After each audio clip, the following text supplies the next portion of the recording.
Hello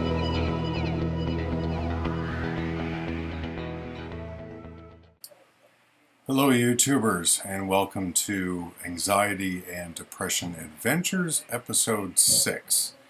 This episode is focusing on some possible root causes for anxiety that may occur midlife, in your teenage years, or as in my case, throughout my entire life. Now, again, as with all of these videos, this is based on my personal observations, mainly of myself, as well as having worked with psychologists, psychiatrists, and family physicians for about 12 years, and that sort of thing. So this may not touch upon your particular situation, but it definitely is worth exploring nonetheless. So I'm going to repeat the tip to help yourselves at the end of the video, but right off the bat, the main thing, in my humble opinion, is to figure out what is the root cause of why you are having some form of symptoms around anxiety, be them panic attacks or simply high levels of anxiety as you go through life. So one possibility is genetics. That we cannot control who our family members are or what they have gone through in previous generations. But we all probably, especially in our situation, have heard stories, because sadly this topic is not often talked about, of family members 1, 2, 3 generations back that had problems, or whatever you want to call it. So that's one thing, and that leads into the next possible cause, which is purely physical in nature, which is a chemical imbalance in your brain. And in a previous episode, I talked about the chemical in our minds called serotonin, among many others, but it seems to be the most prominent one, which actually facilitates the way in which, I'm calling them neurons, actually travel from one nerve segment of your brain to another. To this day, I still don't know why making that infamous leap from one end of a neural pathway to the other, where a gap exists in between, and these chemicals like serotonin facilitate that jump from here to here, so that the thought, or a little packet of information, if you want to put it in computer terms, can actually travel smoothly through it. So, and as I said, we've discussed that in earlier episodes. But other things that can contribute to it, and the more I learn about myself through talk therapy and getting feedback from professionals who I've talked with, is low self-esteem. And I may actually put together an entire video dedicated to our Western society's cultural, shall we say, dysfunctional structure in the way that it affects self-esteem compared to Eastern cultures or other ones. Because this type of mental illness is rampant in North America, and it can't be by chance. So low self-esteem, where you feel you need to prove something to someone else or a group of other people, where you are particularly affected by the opinions of others in an emotional way, your opinion of yourself, which is really where it comes into play, as far as being able to feel, yeah, I can take on that job or that project, or sure, we can handle having a 4th child in our family, we can do that, versus that instantaneous feeling of, oh, I can't even think straight. I don't even know where to start. I have no idea what I'm going to do with this. Uh, the self-esteem factor, and many of us mask it extremely well. I happen to be a very good master of that. Um, is something that is so deeply inherent within us, and it affects our thoughts and our feelings and our sense of personal value. And often we don't even give it a second thought. We don't even think about it when we wake up in the morning and walk out the door. But we do know that, particularly with what some refer to as A-type personalities or perfectionists, we feel like we have to flawlessly execute other people's expectations. We can't say no. And when we take on something, we need to do it not just to their satisfaction, but beyond that. And the stress that that drives within us, because we have other things going on in our lives, it releases some very damaging chemicals throughout our body, particularly in our brain, and that will cause some side effects. And one of them are panic attacks, anxiety, possibly depression, who knows. So where I'm going towards on this is, again, we want to find out what's the root cause behind this, and it may be very difficult to assess.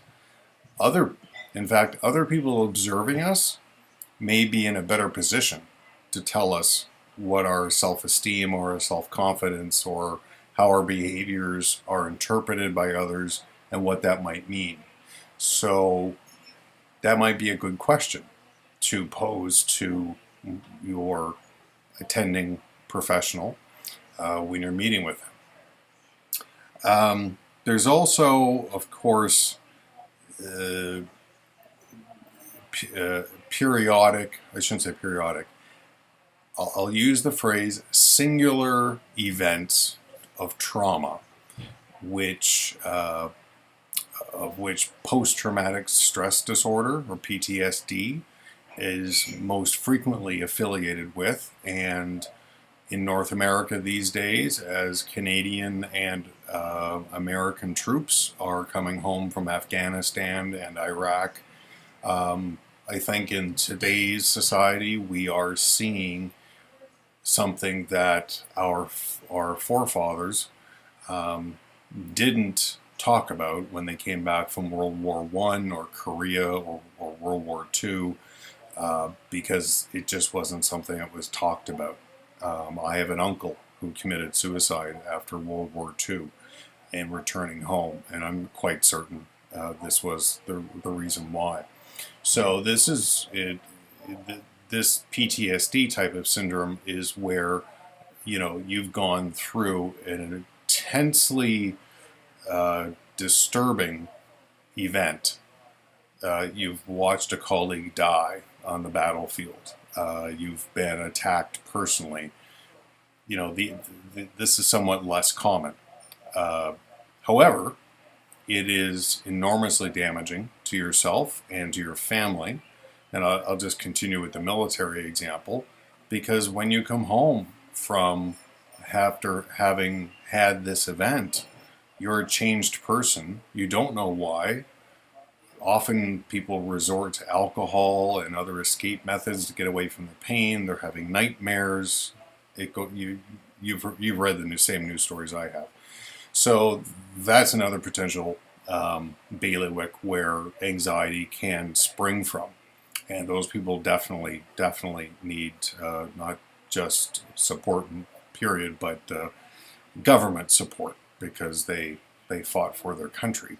So I do believe that their country owes them as much mental health and family support as possible. So those are just some. Now, one that my psychologist brought up to me, because the question I've been posing for years is, why is it that when I found myself in an extremely stressful slash self-doubting type of scenario, when I've taken action to remove myself from that, be it a job with a belligerent boss, be it a poor marital situation, uh, starting off on a new path of life, changing your actual physical environment, why is it that the anxiety continues along with you instead of dissipating when you get that stress off your shoulder?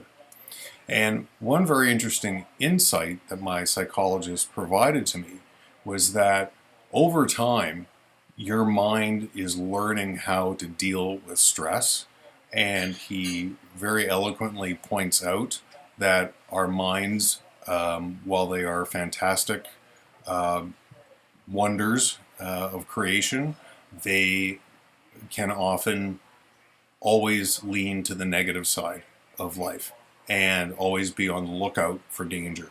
And as your mind learns over a period of years that when you're in a heavy stress situation and sometimes these anxiety symptoms come along with it, that, oh, this is the way that we get around it. We escape, we speed up our heart rate, we turn red in our face, we stop thinking, whatever. I don't know why our brain, as brilliant as they are, would think that that is the way to handle it, but that's for physicians to explain. But basically, your brain is being trained almost as you've lived through periods of stress, high level stress, and we all have different thresholds for what that may be, that even when you remove the stress, your brain's trained. There are now new neural pathways in your mind that are built up. And we have to almost consciously, not almost, we do have to consciously identify those and rebuild or build anew different neural pathways on ways to handle things. So that was a big revelation to me because I have made tremendous changes in my life, not necessarily for the better, but from an environmental standpoint to get away from the 24/7 bullying, either at home or at work or whatever. It hasn't resulted in a degradation in my anxiety level. So it didn't make any sense to me, but now it does. Is that this stuff builds up over time. In fact, there can be an analogy made, and many professionals will disagree with this, that PTSD from a more singular set of events that are highly traumatic could be equated in a sense to your ego, your sense of self being attacked equally so, but over a longer period of time. And at the end of the day, you wind up with the same symptoms. So those are just some things that come to my mind as to why possibly we might be in the situation of having debilitating anxiety symptoms. One thing that, again, I said a bit earlier is, what do you do with this stuff? Well, we've already talked about getting help. We've already talked about medications and so forth. And I'm going to repeat that. Don't suffer through this alone. There is very low likelihood, a very low likelihood that a member who loves you very dearly of your family is equipped with the training in order to help you work through this stuff or even identify some of this stuff. So while most of us very easily are caught in the trap of, oh God, I just need to escape from this feeling, and our minds and our hearts are going to want something. They're going to want a release. They're going to want to take that extra tranquilizer just to get through the next hour. They're going to want to take a drink of scotch or wine or whatever a little bit earlier in the day to ease the thing, because it numbs the portion of our brains that is actually processing and creating the anxiety. It reduces our inhibitions and so forth. but it's a band-aid. It's not addressing the underlying root cause. So we could take tranquilizers for the rest of our lives and keep upping the doses because our bodies are getting used to them, but it'll never resolve the actual problem.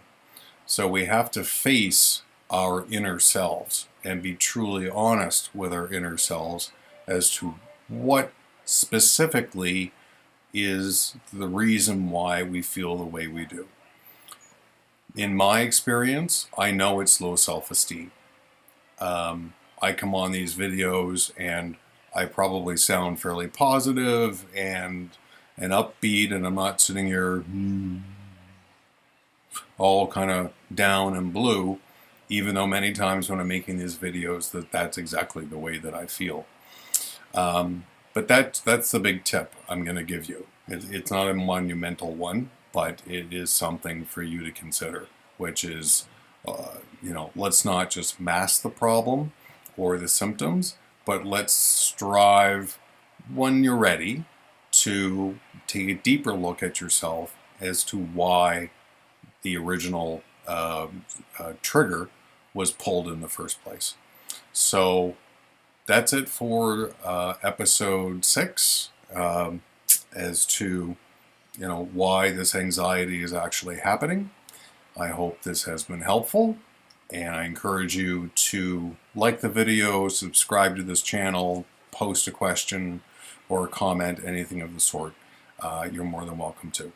So thank you very much for your time, and we'll talk to you soon. Okay? Have a great day.